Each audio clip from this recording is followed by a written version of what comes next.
Welcome to Wedding FXBG.TV. I'm Dee Dee Russell with Virginia Wedding and Event Network. We are here with an expert panel at beautiful Ospreys at Belmont Bay, and Kalfani King with KK Media is producing today. So let's get right into it. There's so many brides looking for vendors, and they're researching, they're online. Our first question today is, how do you create a timeline? How do you get your budget together? How do you put all those things together so that you're on track to meet your wedding goals for your wedding date and not get behind? Hi, I'm Tiffany and Martina from M&T Events, and we brought for you one of our cakes. And this cake is actually a typical fondant covered cake. It has some fondant or gum paste flowers on there. And this cake feeds about 200 people. The difference between fondant and buttercream is with fondant you have just a little bit more creative options. And it just keeps it nice and clean and in the environment and cool before you start cutting the cake. We're going to go around and introduce our panel and find out a little about you, and then we'll get right to that first question. All right, my name is Christian Phelan. I'm with Taurus DJs. I'm Brooke Stokes, and I'm with the Ospreys. I'm Karen Gahn, and I'm with All About You Limousines. Hi, my name is Daniela Ramirez. I do hair and makeup. Hi, my name is Tiffany Bird, and I'm M&T Events Bakery. I'm Martina Bird, and I'm with M&T Events Bakery as well. Hi, I'm Torsha Anderson. I'm with the Family Affair Event Management. All right, Christian, so what is some timeline advice that you have for your brides and grooms? I would say the best bet in regards to DJs would be trying to plan, I would say, 9 months in advance, maybe a year. The big thing is, if there's someone you know that you have to have, if you have to have them, you have to plan as soon as you can. Because, of course, with the DJ, if you have to have that DJ, you want him to know and you want to get on his calendar because there's only one of them. Right, and the odds of them getting booked up about 9 to 10 months out is very big, especially for the most popular professional DJs. Exactly. Right? Thanks, Christian. I would say everybody's timeline is different. So there's some people that just got engaged and are planning 6 months ahead, or their wedding is in 16 months. So it really depends on how long it is until your actual wedding date. But I would start with the date and start with a venue. Then after that, go into your caterer. Probably next, I would go into your DJ and probably your photographer, even a makeup artist, because if you fall in love with a single makeup artist, then she can only be in one place on your wedding day. So, and then after that, just try to knock out as much as you can, as quick as possible. Right. Get ahead of the game. Get ahead of the game. All right, thank you so much. And for me, I am of the opinion that you have to find what's most important to you. When I got married, the most important thing to me was how was I going to get there, and then also my photographer, because I knew that I could look at my pictures 20 years down the road, and that was very important to me. So I wanted to make sure I had that photographer booked. Yes, venue's important, DJ's important, wedding planner's important, but what's important to you? If that specific venue by the water, like Ospreys, is important, then that's what you should do first. Right, and to keep facts, you really almost can't book anyone else until you book the venue. So make sure if you fall in love with that venue and you have a specific date, lock in that date if you find it, because those dates are running short at all the best venues. It's very hard to find both hair and makeup artists, so I always recommend at least 6 months to a year, actually, to find your main hair and makeup dresser. It's very important to book them as soon as possible and get trials ahead of time so you could actually find your main person to get your day of the beautiful wedding to be ready to go. Absolutely, thank you. But we would say try to get your cake booked about a year in advance. Bakeries tend to get booked up a year and another year in advance. So not doing that, you risk not being able to use that baker. And especially if your cake is very elaborate and you like to have a lot of sugar art. Sugar art takes a lot of time. It could be sometimes 40 hours just to create certain pieces because they have to dry and so on and so on. So, if you have your heart set on an elaborate cake that has a lot of sugar, roses maybe, or other flowers, or other designs, you really want to make sure you get this in early, and especially if the baker is small, because they might only do maybe I don't know, 2 or 3 cakes a weekend. We don't know, but that's another thing you have to think about. And to me, it's really important too that you always go to a tasting to taste before you shut down a baker, because they might be too high in price. Because it's important to taste the cakes and see their designs and what they are capable of. And so planning early is really important. Right. I think the tip for me would be for the bride is to think about their vision and what it is they want, to do the research on some of the vendors that they're considering, and then just go out and do a few visits and decide if that venue can give you what it is that you're looking for. And one of the important factors is you fall in love with some aspects and you forget to ask the questions. Yes, so definitely. the questions are very important, and your planner is going to keep reminding you, Yes. let's ask these questions. Right. Don't just fall in love and make that decision. Let's ask some questions. Mm-hmm. Okay, so here's another one. It's bridal show season. There are tons of bridal shows. There's so many ads. There's offers and contests. How many vendors should a bride meet with before making that comfortable decision? And how many venues should she go to? How many cakes should she taste? What is an optimal number before you just start to get overloaded and forget who did what and which was your favorite? How do you reel that in? What is a good number of DJs to meet with before she makes a decision? I would say the best thing to do first is prioritize what's most important for you. If you're looking for a DJ with a lot of experience, maybe pick 7 from there, check out the websites, and then whittle it down. If you're a budget conscious bride, maybe pick 7 DJ companies who fit your budget, check out their websites, whittle it down. And then in terms of actual meeting with them, I'd say maybe 4, maybe 5. And then, who best fits what you're doing that day.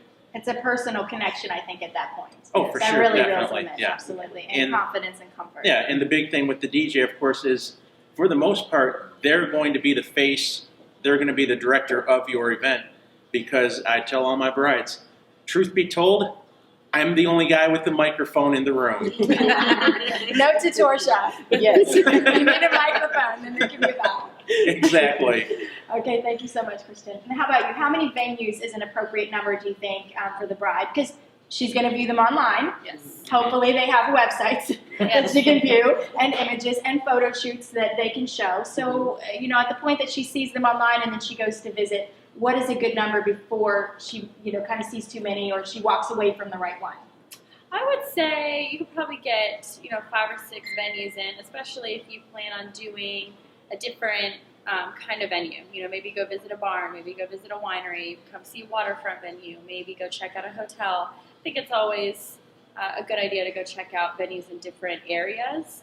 And then if you walk in and you find a venue and it's like putting on the dress that you ended up choosing, and you're like, this is it, then, I would go with it, because sometimes, yes, when you do come back and you're ready to sit down and make a decision, like, okay, that's the one, you come back and that date may not be available anymore.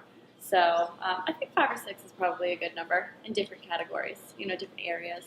Great, thank you so much. So I think with transportation, you should get with someone who's going to give you the time that you need and give you the vehicles that you need. It's very important. Everyone has a style.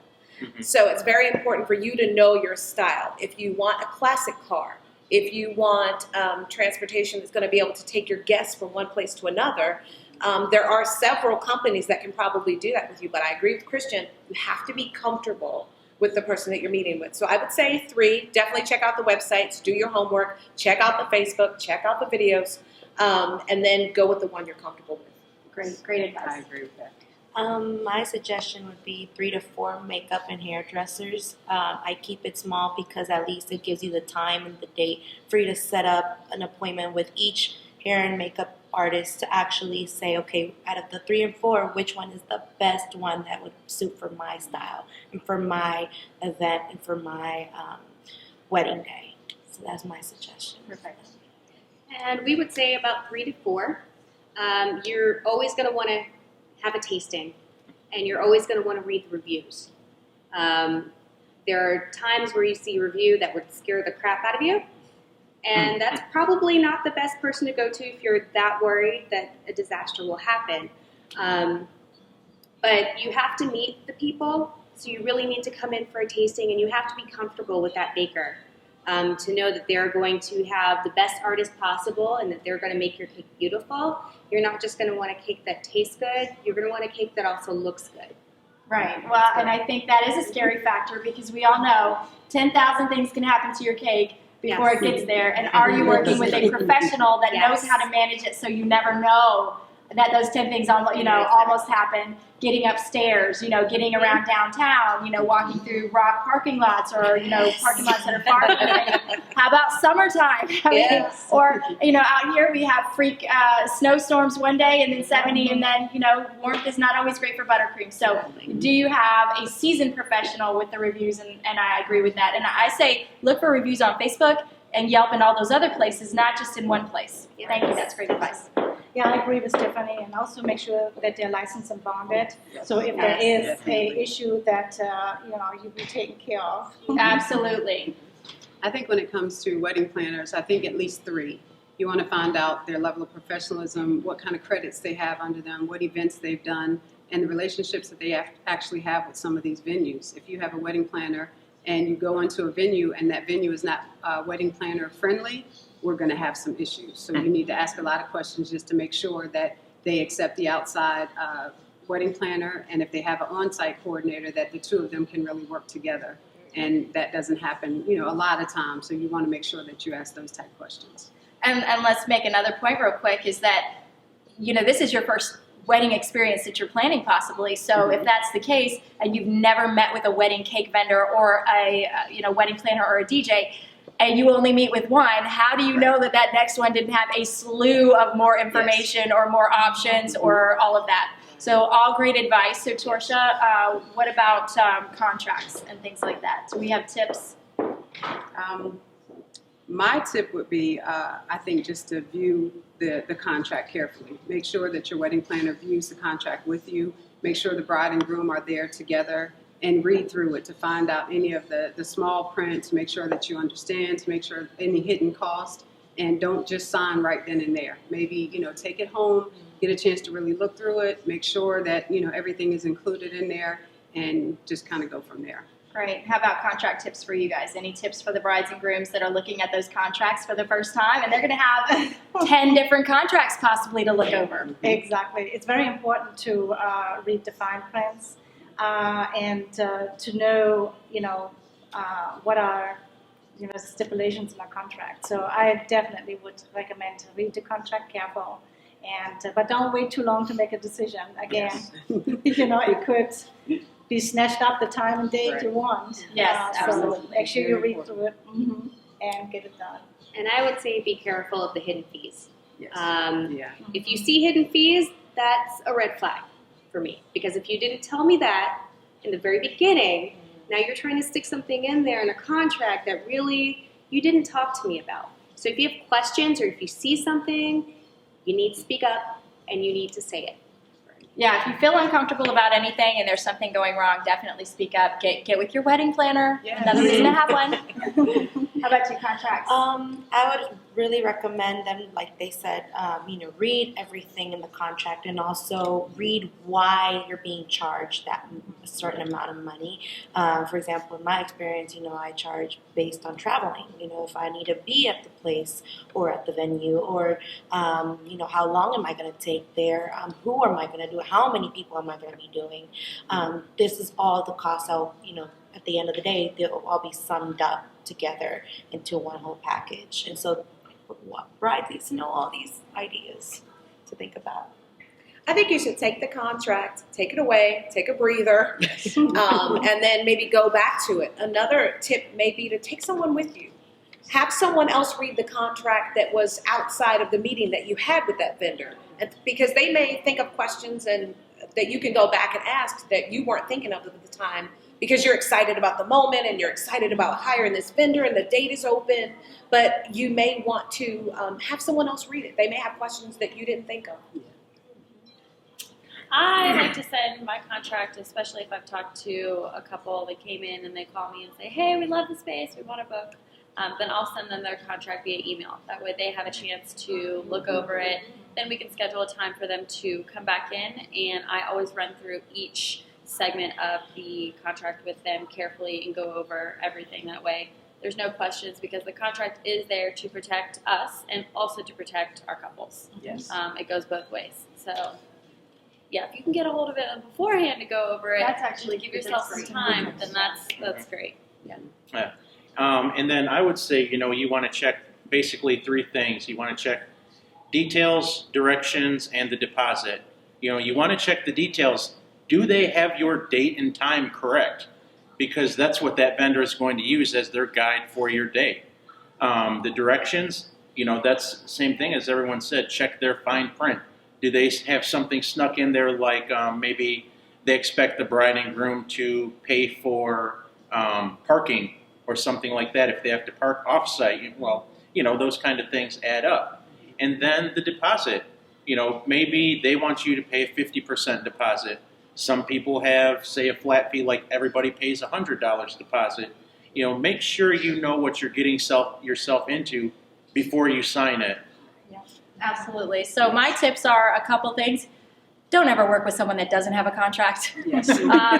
Handshakes are great, but not when it comes to your wedding. The next thing is what are the terms of that deposit? You really need to focus on that and look at their reviews. Is this a business that's known for never giving those deposits back and thinking of reasons to keep them? How detailed are the terms around your deposit? And then finally, are you going to get it in advance? I think that's a huge tip here. You want to have time to review it. You don't want something coming in and that may change the dynamic later. So really review those contracts. I want to thank our guest panel here today. Thank you all so much for this advice. You can find all of their websites, Facebook pages, look them up. We'll have the information in the video and tag to the video.